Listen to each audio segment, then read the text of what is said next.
Lane Kiffin has something cooking with the latest commitment.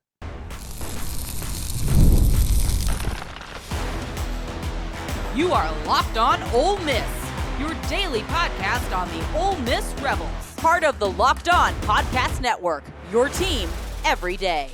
Welcome to the Locked On Ole Miss Podcast, the most watched Ole Miss podcast out there, hosted by me, Steven Willis, a 10-year veteran member of the national media and a former Ole Miss staff member. Thanks for making Locked On Ole Miss your first listen every day, and a special hello to the insiders and everydayers who make this show what it is. On today's show, we're diving into the exciting news of Ole Miss securing a commitment from Jameson Powell, an electric slot receiver from Folsom High School in Sacramento, California. Powell, a standout in the 2026 class, has fans buzzing, not only for his own talent, but what his commitment might mean. With the five-star quarterback on the same team, the possibilities for Ole Miss recruiting are sky high. We're free and available on all the podcast apps and on YouTube, so don't forget to subscribe. And for your second listen, check out Chris Gordy at Locked On SEC or Corey Burton at Locked On Vandy for other great takes on college football and the SEC.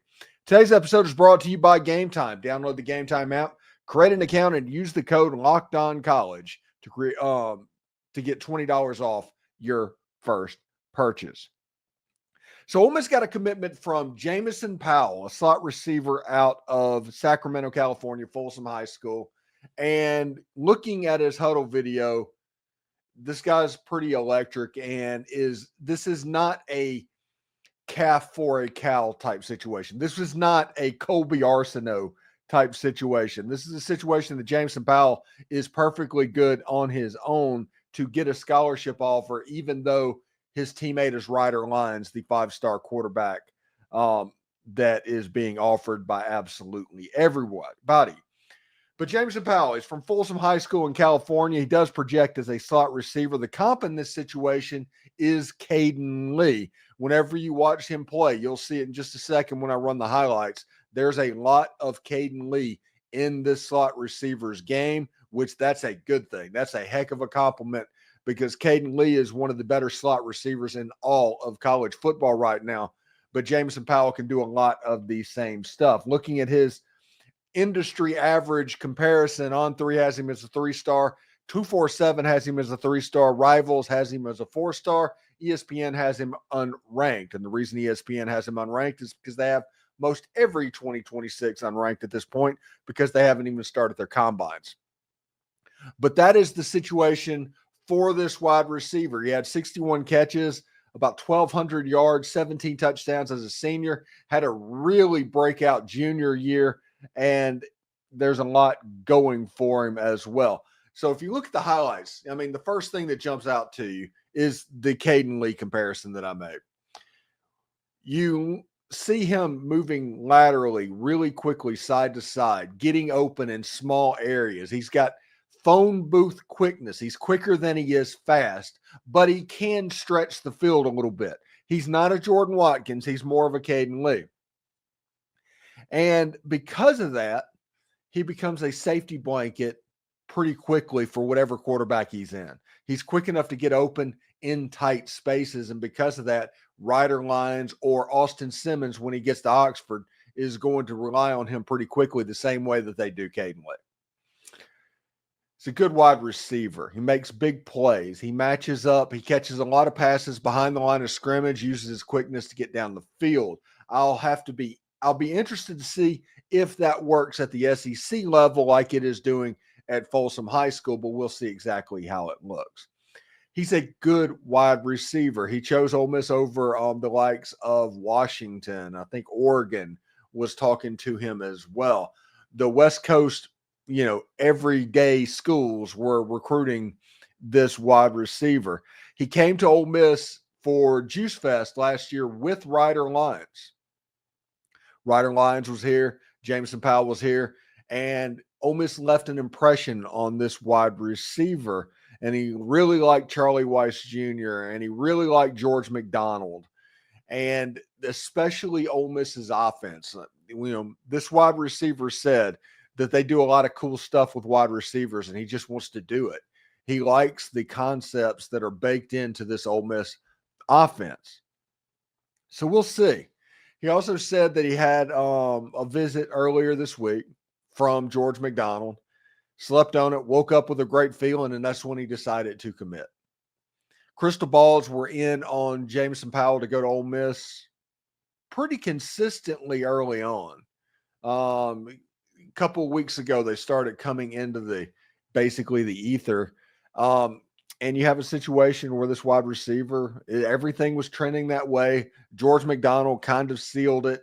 And now Jameson Powell says he's going to spend every day working on Ryder Lyons. And we'll talk about him in the next segment more specifically. But the fact that Jameson Powell knows that he needs to work on this guy, and he's a 5-star quarterback from the same high school. They've played together since 8th grade. This is a situation that could really work out for Ole Miss. You know, when you look at Ryder Lyons, he is crystal balled currently to USC like everybody else. Honestly, his comp would be Jackson Dart, who also went to USC, ended up at Ole Miss, and became the all-time leading passer, the winningest quarterback of all time. That's the comp for Ryder Lyons. But USC, I can see the draw for a California kid to have USC as an offer. They are the football school of California, and they have made a living off of that. But it'll be interesting. I think the 4 schools that are in it right now for Ryder Lyons is USC, who is crystal balled to, Oregon with Dan Lanning. I believe Alabama is in there as well because of Kalen DeBoer and the West Coast ties, and then the sleeper in this whole deal. Even Tom Lloyd called them a sleeper, is Ole Miss. We'll talk about that in the next segment coming up. This recruiting class is going to be interesting. Lane Kiffin last year had his best high school recruiting class in his tenure at Ole Miss, and a lot of that has to do with Ole Miss winning a lot of football games. Ole Miss has won 10 games 3 times in the last 4 years. Recruits notice winning more than anything else. Money's going to always be important, but winning is going to help. It's going to be really hard, no matter how much money you're willing to pay right now, to get a kid to Mississippi State as opposed to getting them to a team that's winning 10 games a year. That's just the way it works. The same prospect coming into the situation, Ole Miss might have to pay $500,000. I don't know, just making up a number, $500,000 to get the guy in the school. And that is with the discount of winning 10 games a year over the last 4 years, basically. And then you look at Mississippi State, they're probably not getting him for less than $1 million. It takes a little bit extra to get a kid to want to come to a 2-win program. It's a hard road to hoe right now for Mississippi State. So Ole Miss is getting better and better. Jameson Powell, really, really great player. I can't wait to see what happens. Cayden Lee was the 3-star as well, by the way. But that is the comp. When you watch him play, you go, oh, Cayden Lee, that's him. And he has a chance to be very good in Oxford, Mississippi. He fits what Lane Kiffin does. He is the prototypical slot wide receiver. And if you look at what Ole Miss has in the pipeline right now at slot receiver, you have Cayden Lee, who, like I said, is one of the better slots in the entire country at the moment. Then you have Winnie Watkins, who is the cousin of Sammy Watkins and was a 4-star wide receiver and was playing scored 2 touchdowns in the Polynesian Bowl, was the punt returner in the Navy All-American Bowl, showed out during practices there. The backup's in good shape. And then you add Jameson Powell. This slot receiver room is pretty fantastic at the moment. This is probably the best that it's ever been at Ole Miss. And Jameson Powell is a big part of that. He's somebody that even if Ryder Lyons was not an option, he's probably a take. And he's a take that you're planning on the future for. So we'll see exactly how it goes. Remember, Lane Kiffin is the coach that basically recruited that Alabama wide receiver unit that was so elite. When Tua was thrown around, those guys were recruited by Lane Kiffin. And he identified them, evaluated them, brought them in. You end up with Jalen Waddle and Smith and Jerry Jeudy and all of those guys at wide receiver. Lane Kiffin's the one that evaluated them and recruited them. So when Lane Kiffin and Ole Miss signs a wide receiver, that's the reason the wide receiver room is so good right now. The wide receiver position is kind of his baby. Lane Kiffin cut his teeth at USC coaching wide receivers. So if he offers you, you can play.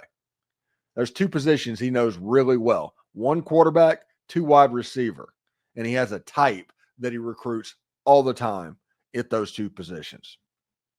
So Ryder Lyons, a 5-star quarterback and a top prize in this recruiting cycle, has ties to Ole Miss after visiting campus for Juice Fest, but he comes from the same high school pipeline as Jameson Powell. Could he be the next big name for the Rebels? Ole Miss is a sleeper school for him. Stay tuned for the latest on his recruitment.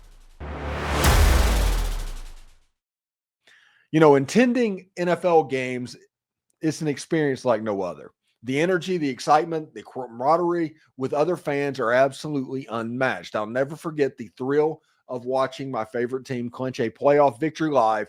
It is a moment that I will cherish forever. This year, GameTime makes it even easier to create those unforgettable memories with their new feature, GameTime Picks. It cuts through the clutter and shows you only the best deals on the great seats so you can focus on what really matters, and that is actually being there.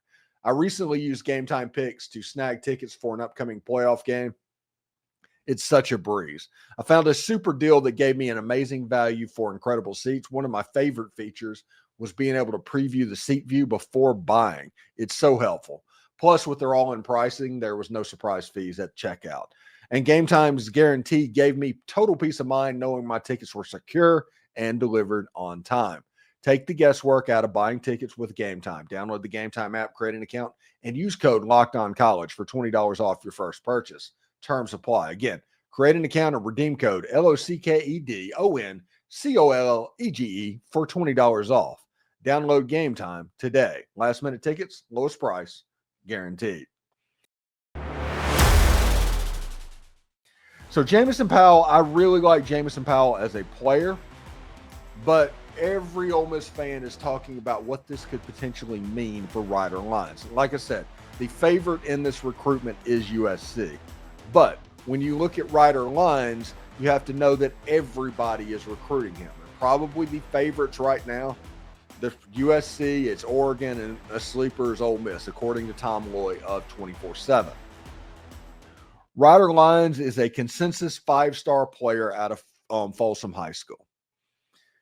4-star on 3, 4-star 24/7, 4-star ESPN, and Rivals 5-star.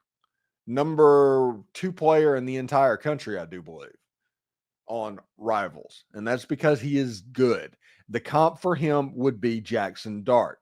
So when you look at the highlights on this player, you see a mobile, extremely mobile quarterback, a guy that is a true dual threat with an arm that just works. It's good for him. You see so much of Jackson Dart in this athlete throwing the football.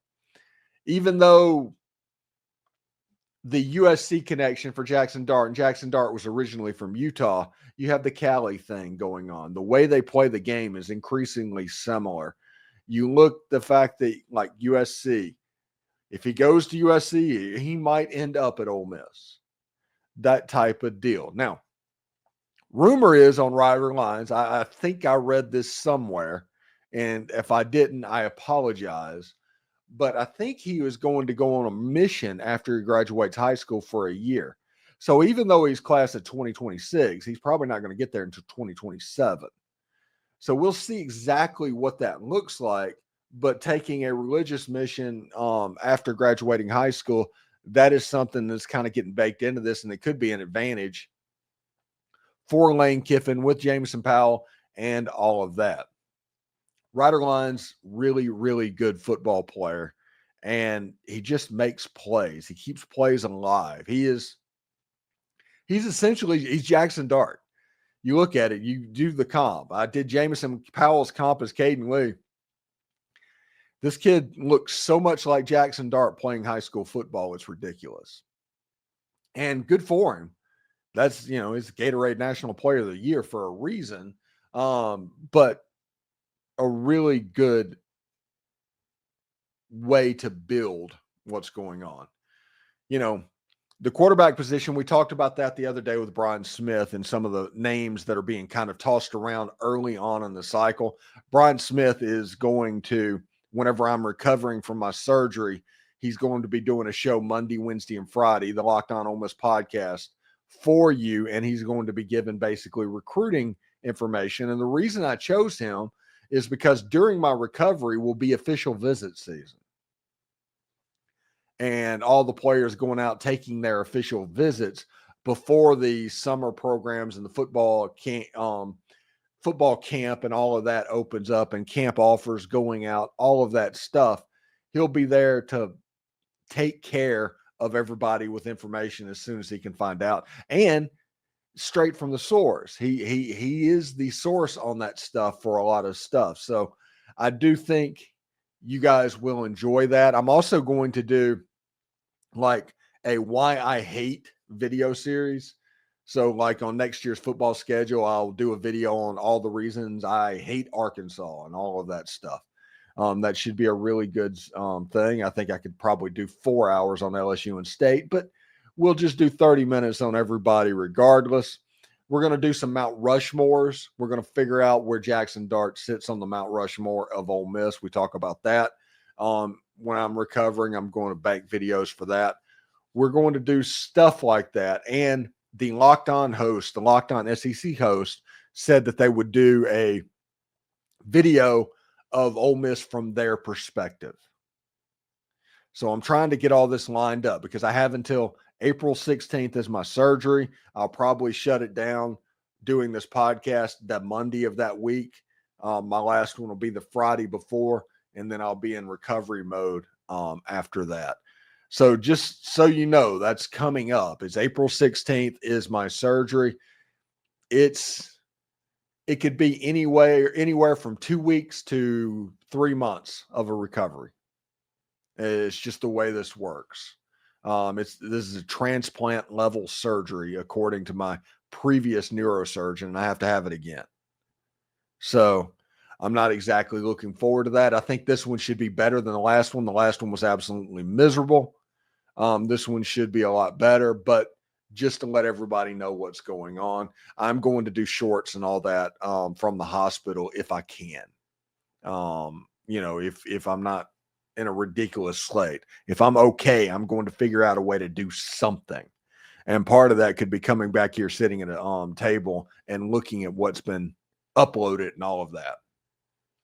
So I don't know why I got off on that tangent right there, but I did just want to let you know we are pretty much, into February, into March, it's about 2.5 months, close to 3 months, and until the weirdness happens. And like I said, I should be out anywhere from 2 weeks to 3 months, somewhere in there. It all depends on if any complications happen. Hopefully there will be none. So Ryder Lyons is getting worked on by Jameson Powell.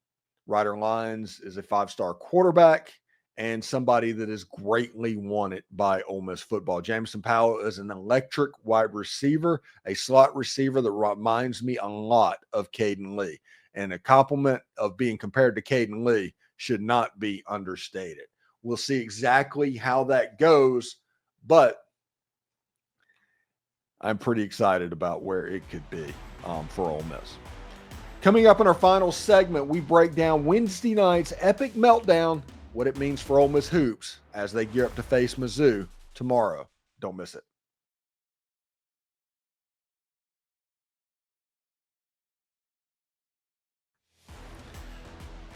All right, so Ole Miss takes on Mizzou tomorrow night in a game that Ole Miss should be playing Mizzou as a 5-1 team, getting ready to be a 4 seed, maybe a 3 seed. Now they're a 4-2 team after leading the whole game other than 13 seconds of it against Texas A&M and finding a way to lose the game. When you look at the numbers, Texas A&M 63-62. They hit not a buzzer beater, but a 3-point shot with like 13 seconds left or something like that. Ole Miss only shot 36.9%. They missed a ton of layups. Texas A&M only shot 38.7%. It was a defensive masterclass by both of them. It was a rock fight. It was an absolute rock fight. Ole Miss was 13 of 35 from three-point range. A&M was 8 of 28. Ole Miss, I think, shot more three-point shots than two-point shots, which is problematic for this basketball team. Ole Miss had 13 turnovers. I think 6 of them were in the last 2 or 3 minutes of the ball game. A&M just completely turned it up. Ole Miss fell apart. When 2 minutes left to go in the game, like I said during the reaction show, A&M looked like the more comfortable team. A&M had 20 turnovers. The rebound advantage, A&M won that by 17, and fouls were even. It kind of is what it is in this game, in this whole situation. This Missouri game is not necessarily a must-win, but it's a really need to win. You really need to win this game. You need to find a way to go 1-1 every single week in SEC play. If you do that, you'll be fine. You know how in college baseball, they always talk about figure out a way to win 2. It doesn't matter when, just win the series. If you can do that, you'll be fine. You'll end up, with a great record. Was it 18-12 or something like that is the record. If you do that, you're going to be fine. You're going to have a high seed potentially in the college baseball regionals. In college basketball, you need to figure out a way to go 1-1, especially in this SEC league. If Ole Miss goes 1-1 the rest of the way throughout their season, they're going to finish 10-8 or something like that, and a 5 seed, a 6 seed in the NCAA tournament for Chris Beard and the Ole Miss Rebels. Ole Miss just lost their composure in that basketball game against Texas A&M. Of this basically senior-laden team, this is a bunch of grown men out there playing basketball. They kind of got a little bit flustered. And Missouri's a good basketball team. Missouri went down to Florida and beat them in Gainesville. They lost to Texas at Texas, but they beat Florida at Florida. I think Missouri's beaten Kansas this year, although, beating Kansas this year isn't like what it normally is, but you get my point. This Missouri basketball team is pretty good, and they're going to be pretty jacked up. And they do have the old school Block M Missouri jerseys, that's kind of cool. It's a throwback to like the 80s for me, so I enjoy that quite a bit. But Missouri's a good team. They're a legit team. But Ole Miss has to figure out a way to win this game. Like I said, it's not a must-win, but it's a very much need to win. Because with Texas coming in next week, that's going to be a massive game, all because of the whole Chris Beard stuff. Then you have Auburn coming in, and you can see how this can get sideways on you pretty quickly. Ole Miss right now is 4-2. 4-2 is fine. 5-2 you can survive. 4-3 it gets weird. And in this difficult SEC that we're living in, weird all of a sudden drops you down to an 8 seed. I don't think there's any doubt that Ole Miss is going to make the NCAA tournament. Do not take the football mentality. The reaction show was a whole bunch of woe is me, and that's fine. That's expected. That's real. That was a gut punch of a game, but that's not affecting the NCAA tournament. Ole Miss can win 8 games in the SEC and make the NCAA tournament this year. That's going to happen. Ole Miss is 4 wins away from making that happen. So we'll see exactly how it looks. The crazy thing on Wednesday night, Georgia, South Carolina, and Ole Miss led for all but 20 seconds to 30 seconds of the game, but all 3 of them lost. They all got beat on buzzer beaters. Florida completed the comeback against South Carolina. Arkansas got their first win over the Georgia Bulldogs. So we'll see. And Boogie Fland at Arkansas, he's out. But somehow Georgia was able to lose that game, and Arkansas was able to find a way to win the game. It's absolutely crazy. But like I said, this game is not a must-win, but is a very much need to win. And Ole Miss going to 5-2. The difference between 5-2 in the SEC going into Texas and 4-3 in the SEC is pronounced. This is a game against Texas A&M. Ole Miss should have won the game. Ole Miss will tell you that Ole Miss should have won the game. Ole Miss did enough to win the game. They just completely lost their composure at the end. And, I mean, I don't want to say it happens, but it happens. Anyway, I'll put this up one more time against Texas A&M and let you know that Texas A&M dominate the rebound. It's going to come down to that. Ole Miss needs to find a way to be within 7 or 8 rebounds of whoever they're playing against. Whenever they get out rebounded like this, it's going to be problematic. You cannot get mauled on the boards and win. If Ole Miss wins the rebounding battle, they're going to win the game. Period. Bar none. It's just the way it is. All right, so we've got Sam Hutchins tonight from the Clarion Ledger. We're going to talk a little ball. We've got Michael Katz, I think tomorrow at 7. We've got Tom Vanderford at 7 as well as we stretch out the videos for this weekend. I hope everybody enjoyed it. I hope everybody enjoyed their snow day if you were on the Gulf Coast. It was nice to see the Gulf Coast in the weather for something other than a hurricane. So I'm glad all the snow went down there. And so congratulations. I hope everybody had fun. We had cold rain. That's all we had. Now, normally we don't have cold rain. We just have rain, but we have cold rain this week.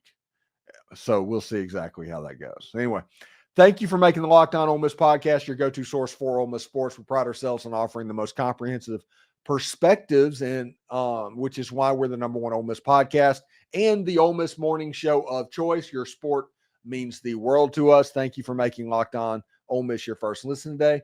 For your second listen, check out Locked On SEC podcast. Host Chris Gordy holds no punches, covering the best conference in college football. Find Locked On SEC on YouTube or wherever you listen to your podcast. Hotty toddy, everyone. And remember, analytics is just the old English word meaning bad football. We'll see you Monday.